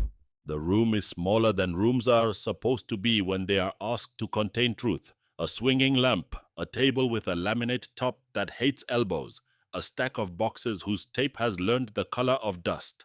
On the wall, a clock that runs, but only if someone looks at it. In the corner, the evidence locker steel gray with a door that has been repainted enough times to look like a story about the door rather than the door itself. The custodian signs the ledger, a signature practiced into a flourish that pretends not to be afraid, and slides the key across the table. The prosecutor is the kind who ages forward rather than outward. The skin under his eyes is a ledger too. The independent expert invited doubted nevertheless. Here wears the posture of someone who trusts instruments more than he trusts adjectives. The family representative sits with hands folded, the way you do when folding is the only action that won't be used against you later. They open the locker as if it were a body, which in a way it is the body of a version. Boxes breathe when you cut them open, a little sigh of glue and air. This one should contain precise things: a phone sealed with evidence tape, a backpack with a broken zipper, a fragment of fabric that may or may not explain why the mechanic remembered burnt sugar in the bus air, and labeled by a clerk who dotted I's like a school teacher notebook. Blue-lined 80 pages removed at scene 3, chain of custody 12B. There is in investigations a quiet joy when a list becomes a pile. Matter has a way of steadying language, but when the lid comes up, matter declines the invitation. The phone is not there. The notebook is not there. The fabric is not there. The backpack is there, but lighter than the manifest weight. The scale on the table confirms it. The needle's indifference, a lesson in ethics. The prosecutor lifts the bag and touches the broken zipper as if it might confess. The expert writes. The manifest number writes the present contents, writes the delta between what the file believes and what the box will admit. The family representative looks at the tape that sealed a vacuum and says the only sentence available that does not burn through the lungs. So it is true, not a question. A recognition that absences make their own kind of noise. The custodian, who is not a villain but a man with a mortgage and a grandmother and a rule about never bringing work home, gestures to another shelf. Sometimes he says items migrate. It is a harmless word, harmless in the way that replaces a storm with a trip, an eviction with a vacation. They open the shelf. The shelf is organized like panic is organized when it is asked to behave by shape rather than by sense. A gun that is not relevant lies shyly against a coil of cable that belongs to last year's raid on a warehouse that pretended to sell lighting fixtures. The expert finds another box, labeled with the familiar hand. He opens it.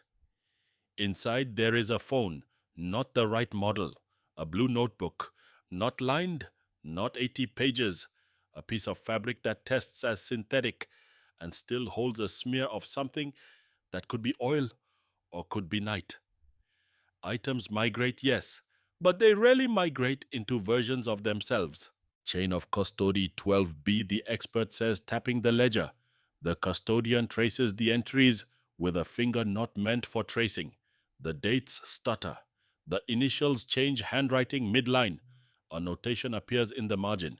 In smaller script, the kind of script people use when they are either embarrassed or careful. Annexed temporarily for comparative review. The prosecutor smiles, which is not kindness. Annexed, he says, tasting the word as if salt can resurrect a dead dish. Temporarily. The family representative does not smile. She knows that temporarily is a season that bureaucracies treat as weather. Evidence disappears in two ways: by being turned into another noun annexed, or by being replaced with a cousin the same color. The missing things make the air in the room move differently. They are present through subtraction, the way a missing tooth changes a mouth. The prosecutor asks, who authorized the annex? The custodian leans toward the ledger, which will not answer. The expert writes another line in a notebook that is not blue but is lined but never leaves his pocket. He does not look up when he asks, where do you keep annexes? The custodian points at the shelf that has no label. There, the shelf is empty. On a different table in a different room, two statements lie side by side, like siblings that hate each other for looking alike. Testimony 1 comes from a patrol officer whose hair has learned to accept the shape of his cap. Testimony 2 comes from a sergeant whose shirt insists on escaping his belt as if truth were upward. They describe the same hour, the same place, the same bus. They agree on weather because weather is not political. They agree on which side of the road the bus faced because roads are polite. Beyond that, their verbs part ways. Testimony 1. We were instructed to secure perimeter. Bus remained stationary. Subjects inside were vocal. No force used beyond standard crowd control. Transfers executed by appropriate units. No visibility on destination. Testimony. A 2 perimeter collapsed after projectiles thrown. Bus attempted to force exit. Warning shots fired. Subjects detained outside vehicle. Transfers executed under direct order of supervisor. Name redacted. Destination indicated as Municipal Coordination Center. The expert overlays the statements like vellums. Certain nouns press up through both layers perimeter bus transfers, but where one places the bus at rest, the other puts it in motion. Where one keeps the subjects behind glass, the other drags them into air. Where one denies force, the other spends it like small currency. The prosecutor marks contradictions with a circle that grows until it looks like a noose. The family representative touches the redacted name with her forefinger, not pushing, only greeting it the way you greet a neighbor who lives behind a curtain. They bring in the patrolman. He sits as if the chair were an accusation.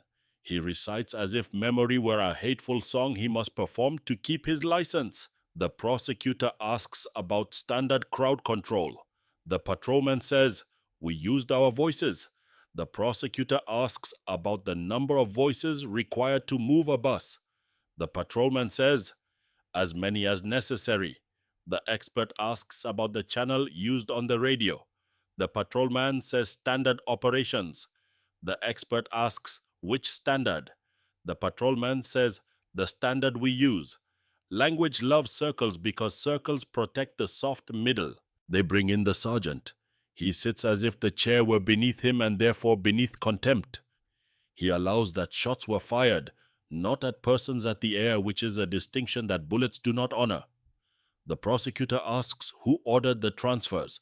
The sergeant says, "Supervisor, name redacted." The prosecutor asks whether the sergeant knows the destination. The sergeant says, "I delivered to the coordination center."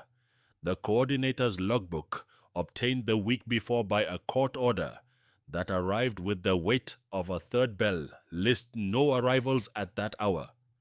The sergeant says the logbook lies. The patrolman says the sergeant lies. The room listens for a voice that will admit the difference. Conflicts of testimony are not merely quarrels between men. They are maps. Where two truths diverge, a road runs. The expert drafts a timeline with indifference, then pushes pins where statements agree and strings where they refuse to touch. The strings cross over a point unremarkable on the ordinary map, a service street behind a warehouse that has changed names 3 times in 2 years. The family representative looks at the address and blinks twice slowly, because that is where her cousin once worked an overnight shift stacking crates that held nothing delicate. They never wrote that street on any paper, she says. The expert, without looking up, says, "That is why streets prefer night." If the box introduced the first tightening, the testimony offers the second 2 roads, same lamp, opposite shadows. They draft summonses for the supervisor with the redacted name. The summonses return unsigned, unknown address scribbled with a pen that leaks authority. They question a watchman who was not expected to remember. He remembers the sound of a bus engine coughing the way engines cough when drivers are told to keep them warm because someone is making up their mind. He remembers a boy's voice, not words, only syllables trying a pattern, present, present, the attendance ritual that schools teach to keep count of the living. He remembers a girl in a second-floor window closing her curtains because the light made her visible. He remembers that the warehouse's sign was not the same in the morning. He cannot say for sure whether a truck left that night empty or full, because to use either word would be to invite a knock on his door. The third tightening waits like a thorn that refuses to notice the finger. It is a diary, not a boy's diary, not that dignity. It belongs to a minor municipal functionary whose job is to narrate other people's hours into boxes. 0900 1100 park inspection, 1100 11:30 meeting with vendor, 11:30 to 1200 coordination calls. The diary is a book of squares. Men who do not wish to be remembered love squares. The functionary's file suggests he is not a monster. Monsters do not work for salaries with columns that small. The diary's last page on the night in question is torn out, not removed neatly, torn as if a hand decided time could be unmade by tearing paper. The diary is a laughable place to look for rescue except for the trick physics of paper. When you write hard, the page beneath keeps a ghost. The expert asks for raking light, a lamp held low side lit so that the pressure patterns stand up like small ribs. They angle the lamp. They pull the desk to the wall and draw the curtains, and the room becomes the inside of an eyelid. The family representative leans forward until the lamp warms her cheek. The page innocent of ink begins to offer its bruises. A sentence appears in stencil. The letters are not complete the way confessions never are. They read transfer to be sienter nodorishipti. Supva nikation insist. Fate unka. The expert does not blink. He reads it aloud, careful to leave the blanks as blanks because blanks are evidence too. Transfer to center. No receipt. Supervisor R insists. Fate unk. The family representative closes her eyes not in surrender, but as if backing up to see the room from farther away. The prosecutor presses his pen into the table harder than the table deserves. The custodian swallows because swallowing is what men do when a room suddenly asks them to choose between a ledger and a face. It is not proof that will satisfy a trial by men who prefer spectacles to spectacles. It is, however, a constraint that arrests a habit. The word written without being written, the one that has haunted the file like a polite ghost, is inscribed by the hand of a secondary official, downslope from power, eager to please, not equipped to improvise, and always. It is not the first time the phrase has appeared. It is the first time we can measure its pressure with light. The torn page cannot say where the boys were taken or by whom or for what purpose.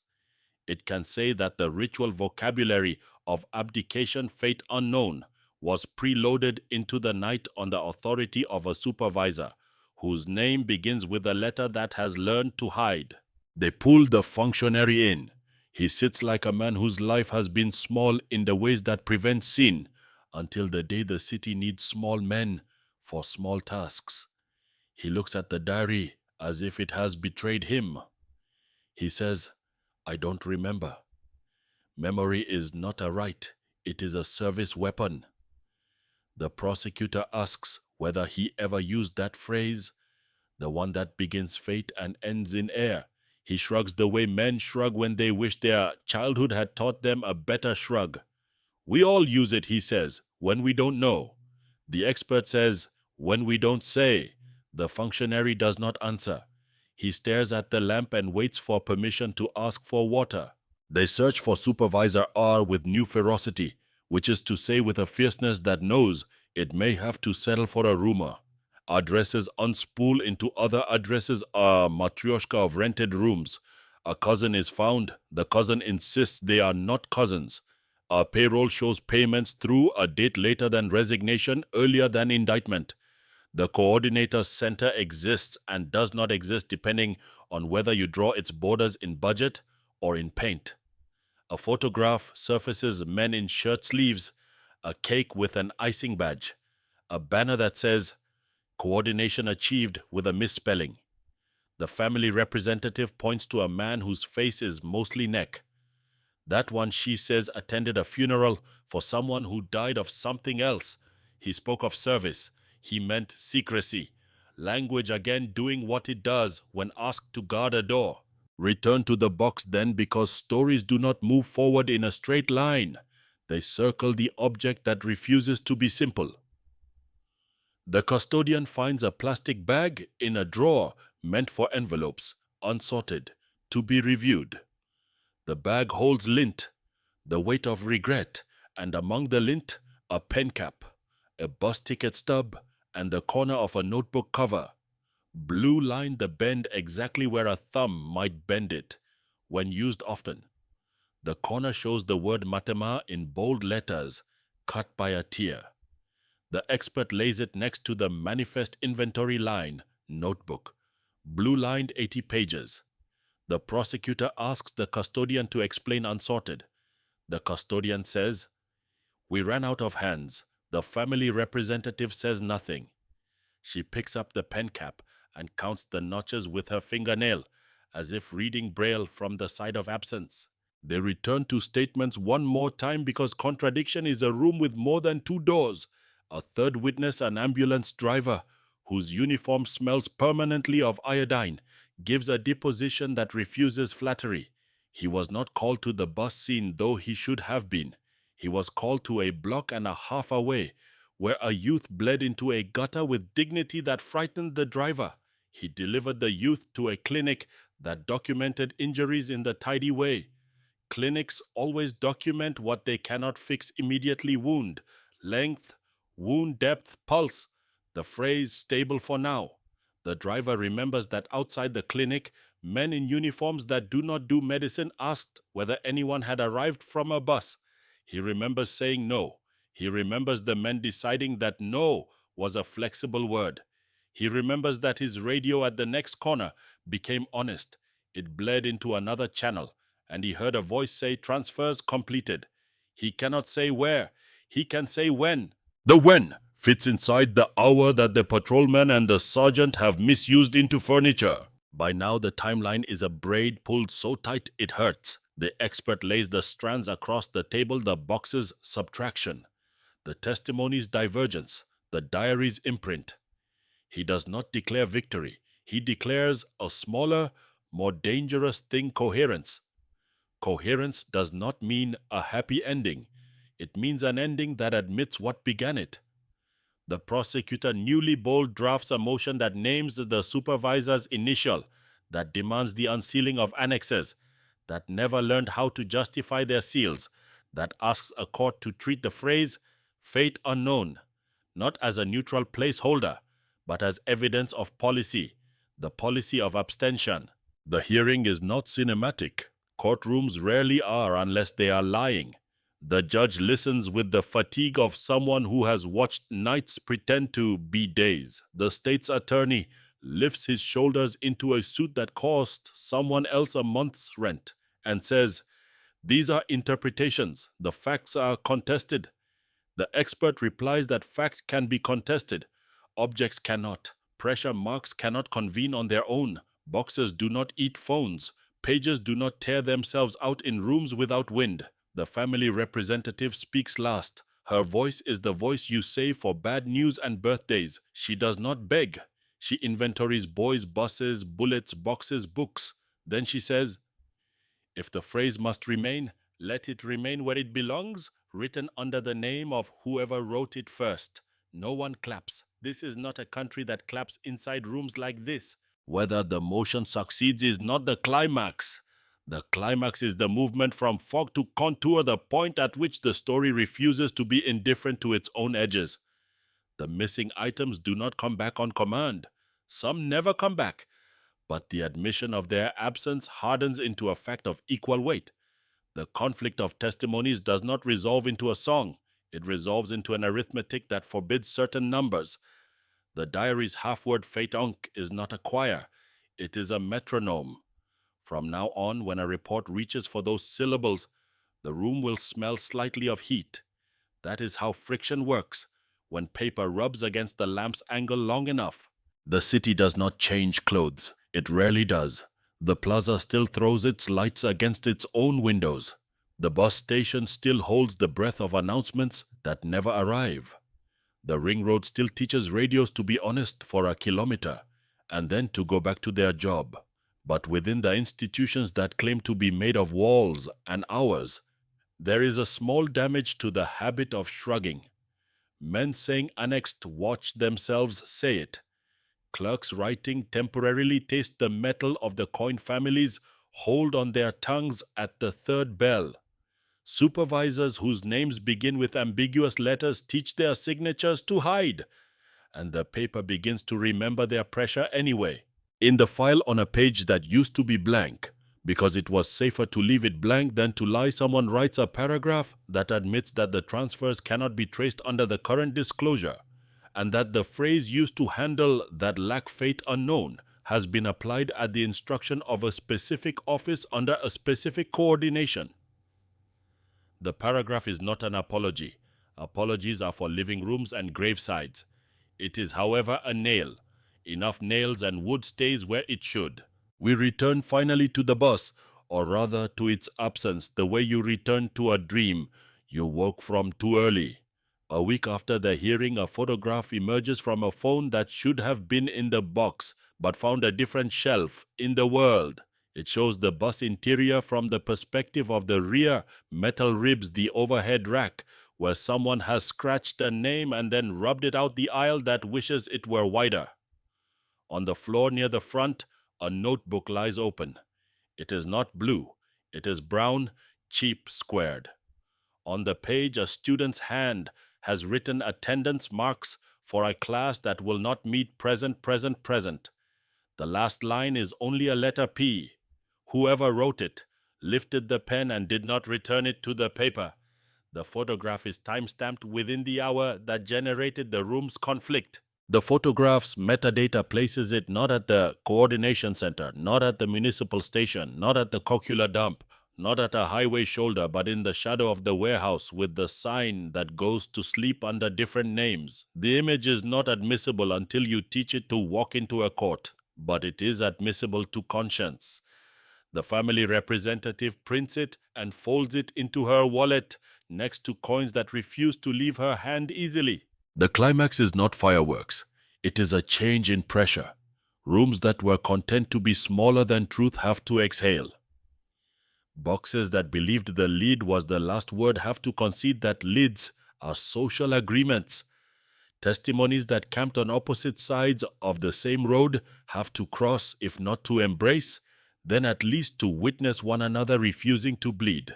And the phrase that wore a bureaucrat's tie for a decade, fate unknown, coughs. It reveals the cough's cause, not mystery, not myth, not folk justice. Method. A coordinated method of not knowing that is indistinguishable in practice from deciding not to know. When you leave the room, the clock begins to run again without being watched. The custodian wipes the table with the motion of a man who knows that tables lie. The expert pockets his lined notebook, where the handwriting remains his even under pressure. The prosecutor straightens the stack of forms that tomorrow will want to be today, and whispers to them as if they were skittish animals. The family representative steps into the hall and touches the wall, which is dumb, which is cold, which is the only thing in the building that has not practiced evasive language. She breathes once, twice, 3 times. On the third breath, some people turn their heads in the way of those who have learned to expect a bell. She swallows the coin that is not in her mouth and says to no one but the air present. And outside, the city conducts itself as cities do. When told a secret, it repeats it in other words. A bus passes a shrine. A vendor adds a notebook to the scale. A lantern leans toward the road. A radio tells the truth for a block and then resumes its career. A drawer eats a key and returns a cleaner version next Friday. A toll attendant tears a receipt without mirrors. A clerk writes a date and realizes he is pressing the pen too hard. In the hills, teenagers walk straight past the third bell, not because they do not hear it, but because they have grown taller than that kind of permission. In a classroom at a rural teacher's college, a teacher taps chalk twice and calls a name. In a room elsewhere, a supervisor whose name begins with R hears the name called and turns down the radio which does not forgive him. We are not done. Climaxes are never the end, only the point at which the story refuses to return to its old rhythm. The file will resist being refiled. The boxes will resist conflating cousins. The words fate unknown will resist being used as casually as a greeting. They will be placed where they belong on the line for those who wrote them first. And we who have been asked to look into a room too small for truth will carry the lamp into the next one, knowing that the light angle matters, that pressure leaves ribs in paper, that absent objects are objects that a half word can weigh more than a paragraph if the paragraph has learned boredom. The road beyond the building does what roads do. It offers distance without the kindness of direction. Buses negotiate their weight. Radios practice belief. The river teaches stones to keep counsel. Men with titles decide which drawer will digest which key. We walk through it anyway, each step a refusal to cede the vocabulary to the office that loves it. We keep the motif the file tried to make into a lullaby and turn it into a drum. Fate, tap unknown. The beat is not pretty. It is steady. It is what you use when you have been asked to move a weight that will not let you carry it any other way. And so we hold here, not in triumph, not in despair, but at a new altitude of honesty. We have the box that opened to air. We have the voices that refuse to rhyme. We have the half word that admits the whole without earning it. The rest belongs to punishment and to history, cousins who do not often visit the same house.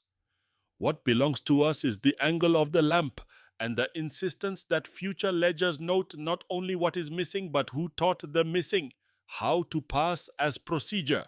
From here, the only honest path is a descent into the outro, where we will open the door we entered through the motif that began as a phrase attempted to become policy and is now returning to its natural state a challenge. We will leave questions not as decoration but as locks picked only halfway. We proceed. We arrive back where we began at the edge of the road where the street lights learn humility and the bus windows become mirrors. The file has been opened under a lamp that does not flatter. The box has exhaled only air. The statements have refused to rhyme without pressure. The last page torn has yielded a half word that behaves like a whole. And still the sentence that dressed itself as policy waits in the doorway with its hat in its hand, fate unknown. It would be convenient to banish the phrase, to treat it as a museum piece from a bureaucracy that forgot how to love the living. Convenience is not honesty. The truth is harsher and more useful phrases survive because people let them. They pass between desks the way coins pass between fingers, warm, ordinary, unremarkable, until you hold one too long and the metal begins to mark you back. Fate unknown has marked us, not as explanation, as an indictment of the rooms that preferred tidy lids to messy verbs. Listen to the city breathing after midnight. A toll booth counts vehicles and pretends numbers are comfort. A vendor lays a notebook on the pan and watches the needle find zero. A lantern learns again to lean toward the road. A radio tells the truth for a single bend and then returns to its career of evasion. Somewhere, a clerk presses his pen too hard and leaves ribs in the paper that will be read years later by a lamp angled like a question. Somewhere, a mother counts doors and finds the number odd and chooses therefore to keep vigil. These are not folklore now. They are the discipline of remembrance when institutions have rehearsed forgetting. We say the names, not as inventory, as a ladder that refuses to become a gallows. The second naming travels across plazas and hallways and kitchens where the water boils at the same hour every night because a habit protects the heart from improvisation. Present, present, present. The word cannot be proven in court. It can be proven in breath, and breath is what we own even when files, annexes, and corridors pretend to own us. What have we earned tonight? Not a verdict to tuck under a pillow. Not a revelation that closes all drawers and turns off all lamps.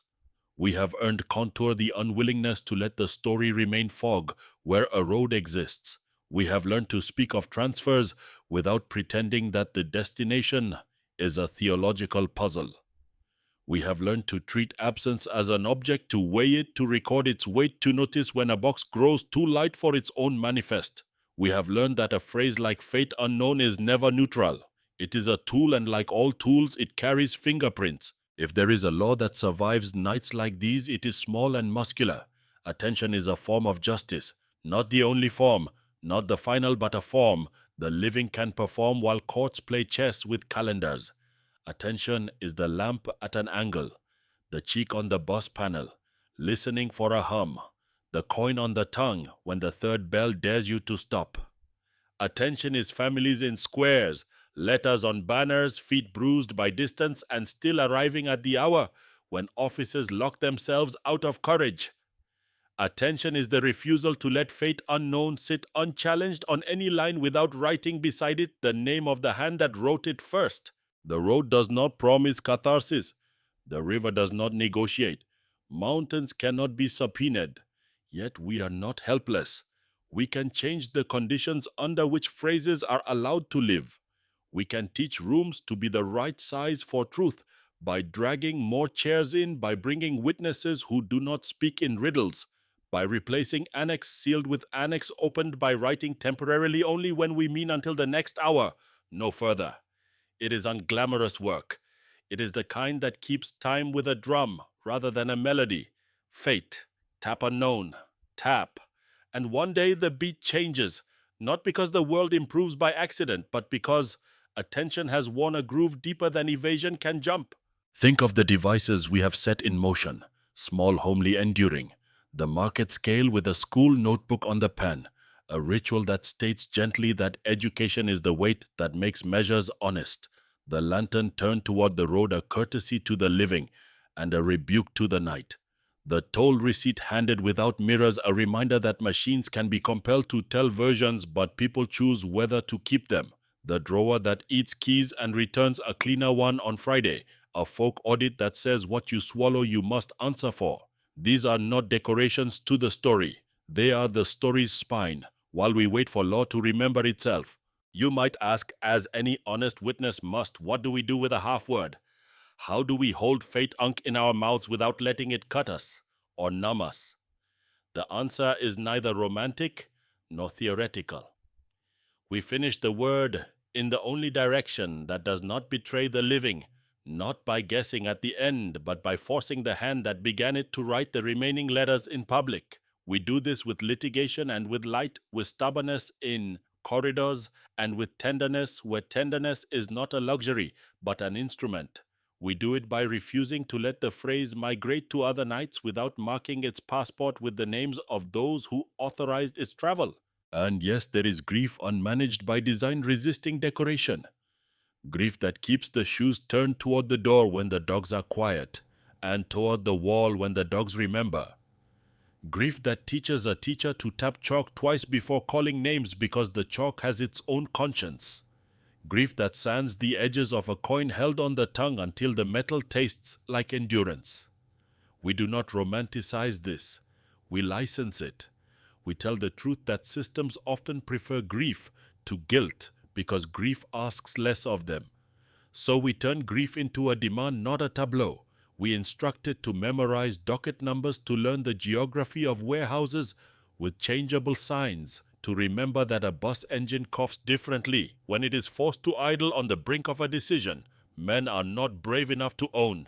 When the world outside this room hears the story, some will look for comfort in the language of destiny or curse, or the fatalism that makes impunity feel like weather. Resist that comfort. This is not a haunted tale. It is a human one. The ghosts here, if any, are verbs we fail to use. The curse is a coordination that learned to disguise itself as procedure. The fate is not unknown, it is unadmitted, and admissions can be compelled. So before we close the folder without closing the case, let us pronounce the phrase one more time properly. Not as a shrug, as a challenge. Fate unknown. To whom unknown? To the mothers who drew maps out of last messages. Unknown to the patrol logs that learned fiction late in their careers. Unknown to the annexes that multiplied like mold in damp rooms. Unknown to the supervisor whose initial learned to wear a hood. Or only unknown to the offices that trained themselves to avert their gaze and kneel on the grammar where agency should stand. In a just country, those questions would be embarrassing to say out loud. In ours, they are exercises that keep the tongue honest. They do not end nights. They make mornings accountable. The camera we have carried through this story is not a lens pointed at spectacle. It is a lamp held at an angle. We set it down now, but we do not turn it off. Out there, buses still negotiate with the weight of their own metal. Radios practice accuracy for a kilometer at a time. Drawers hunger for the wrong keys, clerks press too hard. Out there, a child draws 43 trees and gives one bird a forward gaze so the drawing can see us seeing it. Out there, a teacher calls a name, waits, lets silence answer once, then twice, and then says, present, as if the word could carry a body for one more step. Sometimes it does. You have walked with us from the first shock, the sodium light, the rumbling coaches, the ledger's antique cruelty to the small arithmetic of a room too small for truth, and back out into the air, where grief trains itself into stamina. You know now in the muscle of your attention how a phrase can be both a lid and a lever. It is a lid when we let it be. It is a lever when we reach under it with names, places, hours, boxes, half words, and the kind of listening that makes radios honest against their will. If you found a shape in this night, if a beat began under your ribs when we tapped the words, we ask for one small act before you go.